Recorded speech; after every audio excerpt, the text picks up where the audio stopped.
বকেয়া বিলের জটিলতাকে কেন্দ্র করে সাভারে অবস্থিত ঢাকা ইপিজেডে বিদ্যুৎ সরবরাহকারী প্রতিষ্ঠান ইউনাইটেড পাওয়ারের গ্যাস সংযোগ বিচ্ছিন্ন করেছে। এতে ব্যাহত হচ্ছে কারখানার উৎপাদন, বিকল্পভাবে উৎপাদন চালানোর চেষ্টা করছে প্রতিষ্ঠানগুলো। এ নিয়ে আরও জানাতে সাভার থেকে যোগ দিয়েছেন সহকর্মী রুবেল আহমেদ।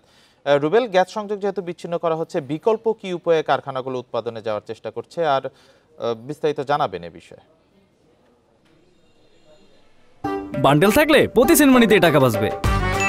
বিকাশ সেনমানি বান্ডেল কিনে জিতুন প্রতি লেনদেনে। দেখুন, আপনি যেমনটি বলছিলেন যে ঢাকা ইপিজেডের যে বিদ্যুৎ সরবরাহকারী প্রতিষ্ঠান রয়েছে পাওয়ার ইউনাইটেড পাওয়ার, তাদের কিন্তু প্রায় 400 কোটি টাকার মতো গ্যাসের যে বিল রয়েছে, সেই বকেয়া বিলের জন্য কিন্তু গতকালকে তিতাস কর্তৃপক্ষ এই ইউনাইটেড পাওয়ারের যে বিদ্যুতের যে প্লান্ট রয়েছে এখানকার কিন্তু তারা গ্যাস সরবরাহ বন্ধ করে দিয়েছে। এরপরে কিন্তু আমরা দেখতে পেয়েছি গতকাল দুপুরের পর থেকে এই ঢাকা ইপিজেডের যে দুটি জোন রয়েছে, নতুন এবং পুরাতন, এখানে প্রায় 90টির মতো কারখানা রয়েছে। এই কারখানাগুলোতে কিন্তু বিদ্যুৎ সরবরাহ বন্ধ হয়ে যায়। এরপরে আমরা গতকালকে দেখতে পেয়েছিলাম যে ব্যবসা কর্তৃপক্ষ বা কারখানা কর্তৃপক্ষ তাদের যে কর্মচারীরা রয়েছে, কর্মকর্তা রয়েছে, তাদেরকে কিন্তু গতকালকের জন্য ছুটি দিয়েছিল। এবং আজকে সকাল থেকে আমরা দেখতে পেয়েছি ব্যবসা কর্তৃপক্ষ আরএবি অর্থাৎ পল্লী বিদ্যুৎ সমিতি থেকে তারা 10 মেগাওয়াটের মতো বিদ্যুৎ তারা বিকল্পভাবে নিয়ে 10 থেকে 15টি কারখানা তারা চালু করতে সক্ষম হয়েছে। এবং ব্যবসা কর্তৃপক্ষ বলছে তারা আরএবি থেকে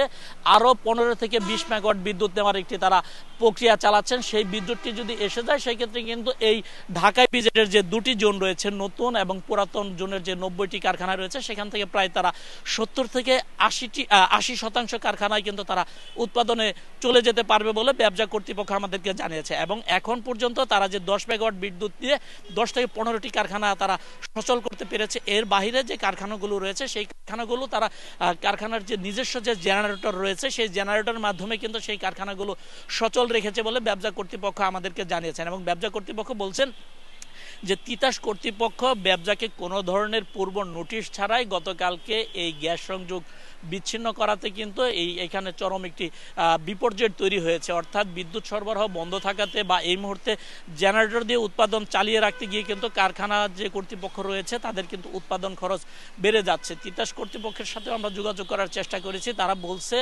এই ইউনাইটেড পাওয়ার যে কোম্পানিটি রয়েছে তাদের সাথে এই গ্যাস সরবরাহের যে একটি মূল্য রয়েছে সেই মূল্য নিয়ে দীর্ঘদিন ধরে তাদের সাথে একটি মামলা চলছিল। সেই মামলাটি সম্প্রতি একটি রায় দিয়েছে তিতাসের পক্ষে। এবং সেই বকেয়া বিলের জন্য কিন্তু তিতাস কর্তৃপক্ষ এই গ্যাস সংযোগটি বিচ্ছিন্ন করেছে। তারা বলছেন যে নিয়ম মাফিকভাবে এই বকেয়া টাকা পরিশোধ করলে তারা এখানকার গ্যাস সরবরাহ স্বাভাবিক করবে বলে তিতাস কর্তৃপক্ষের পক্ষ থেকে আমাদেরকে জানানো হয়েছে।